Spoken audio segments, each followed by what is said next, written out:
السلام عليكم. تعالوا كده ان شاء الله النهارده معرض لحضراتكم مجموعة من الحمام للبيع.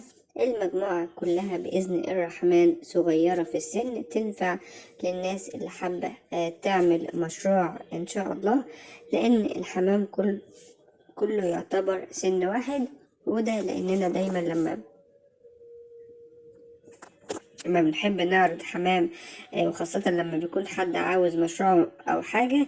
بصراحة أنا بفضل إن ياخد الحمام كله عمر واحد. لما بيكون عمر واحد بيطلع عندك مجموعة من الزغاليل، بتقدر إن أنت تبيعها في نفس التوقيت، فبتقدر تمسك مبلغ على بعضه.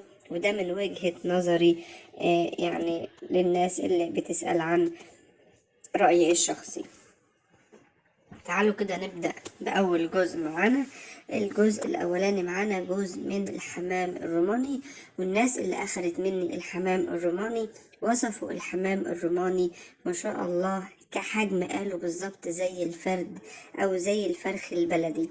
يبدو عليه ظاهريا ان هو كله ريش، لكن نيجي نمسكه ما شاء الله زغلول كويس. للناس اللي بتخاف من الروماني عشان هو ريش، لا، الروماني البيور يا جماعة بيبقى حجم وطول وريش وكل حاجة، ما بيكونش ريش على الفاضي. الروماني البيور بيكون ما شاء الله جسمه كبير، وفي نفس الوقت برضو قطول، لان ده من المواصفات بتاعته.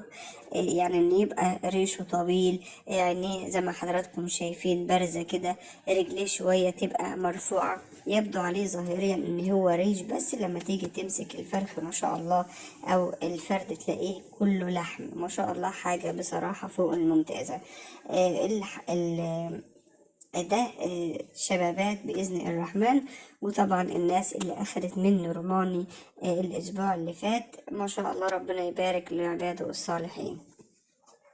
الجزء اللي بعد كده جزء برضو من الحمام الكينج. انتاج الاهالي ما شاء الله تبارك الرحمن عالي جدا. وطبعا الناس اللي اخدت منه برضو شحنا منه في اكتر من مكان. ربنا يبارك ان شاء الله للبايع وكمان يبارك للمشتري. الحمام ما شاء الله حجم وصحة، ويعني بصراحة إنتاج الأهالي كويس جدا. الذكر عليه 4 ريشات والنتاية عليها 4 ريشات. وإن شاء الله الحمام الأهالي إنتاجها عالي جدا. كينج بيور أصلي، حجم وصحة وإنتاج كويس للناس اللي بتدور على أنواع من الكينج تكون كويسة. حجمه وشكله أحسن بصراحة من التصوير.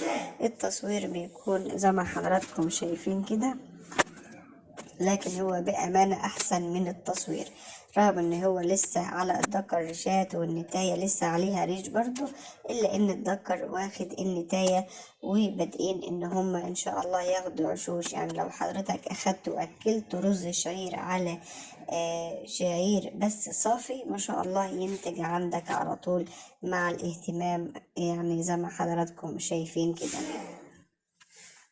الجزء اللي بعد كده طبعا الجزء ده انا قلت من البداية الاهالي بتاعته ناس، كان في اخ فاضل فعلا اخد منه تقريبا، مش عارفة والله مش فاكرة من محلة ولا من دمنهور، حاجة زي كده. بصراحة انا عشان بشحن لناس كتيرة في اماكن كتيرة فببقى انسى. الجزء ده ما شاء الله في الطبيعة احسن من التصوير خالص. يعني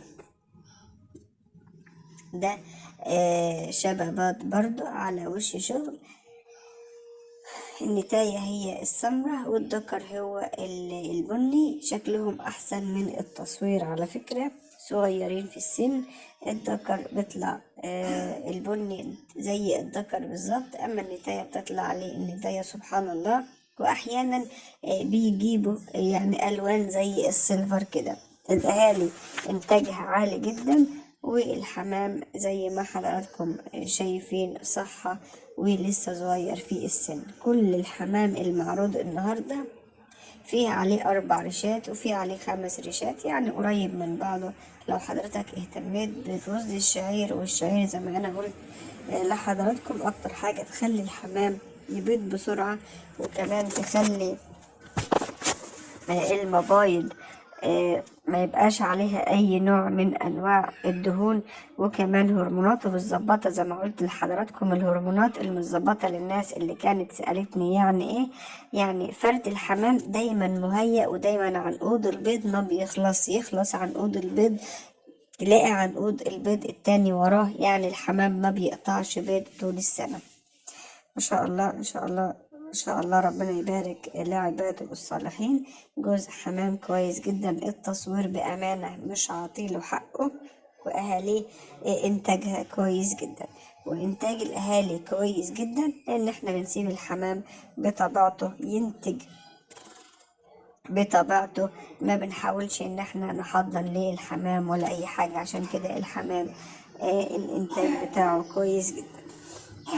كمستوى، لا مستوى احلى من التصوير، يعني لو حضراتكم ركزتم في فرد الحمام هتلاقوا مستواه عالي، لكن التصوير بامانه مش عاطيله حقه. الذكر اخد النتاية لكن هم لسه صغيرين في السن، يعني قدامهم ممكن شهر ونص، شهرين، على حسب اهتمام حضرتك بإذن الرحمن يبدأ ان هو يبيض.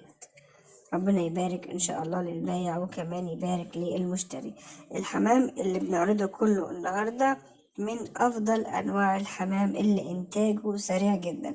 ده متباع واحد او اخوه، يعني ده واللي قبله شبه، يعني هما سبحان الله الذكر دايما بيجي شكل الذكر والنتاية بتيجي شكل النتاية، ولما بيجيبوا زغاليل شكل بعضها، لكن دول برضو ما اشتغلوش خالص. يعني النتاية اللي هي البيضة والذكر اللي هو البني، الأهالي بتاعتهم دايما بتجيب الذكر بني والنتاية بيضة، وأحيانا بيجيبوا ألوان بتبقى بيش في بني كده، بس دايما معظم بيطلع الذكر شكل والنتاية شكل. بيبقى أحيانا يعمل كده زي التاكسين، في أنواع من الكينج بتبقى أحيانا كده، وأحيانا بيبقى الزغلول شكله يعني عاطي زي ميكس كده بين الاتنين. من أفضل أنواع الحمام الكنج بأمانة، سواء كان في الإنتاج سواء كان في الحنية، وطبعا أكتر حاجة بتميز فرد الحمام هو الإنتاج. أهو ده برضو أخو فرد الحمام اللي احنا عارضينه من شوية، بينهم وبين بعض بالظبط 20 يوم. اللي احنا عرضناه أو اللي قبل ده على طول يعني عليه 4 رشات، 4 رشات، ده عليه 5 رشات. دول اخواتي يا جماعة، اللي عاوز برضو ياخدهم الاتنين مفيش مشكلة. برضو الذكر جاي اللي هو البني، والنتاية اللي هي البيضة دي. الاتنين اخوات والاتنين مستوى واحد، بس الفرق ان ده عليه يعني اكبر من اصغر من التاني. التاني عليه 4 رشات، ده عليه 5 رشات. عاوز ياخدهم برضو كمشروع يبقوا الاتنين اخوات وكده يتفضل ياخدهم، واللي عاوز ياخد يعني زي ما كل واحد عاوز. مجموعة من الحمام ممتازة للناس اللي حابة تعمل مشروع من الحمام. حمام ما شاء الله، يعني عاوزة أقول لحضراتكم من أفضل أنواع الحمام بأمانة، إنتاج سريع جدا من الأهالي.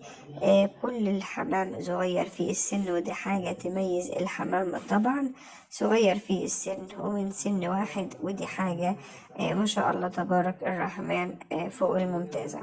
حمام تصويره بأمانة برضو التصوير مش عطيله حقه، يعني الحمام أفضل من كده.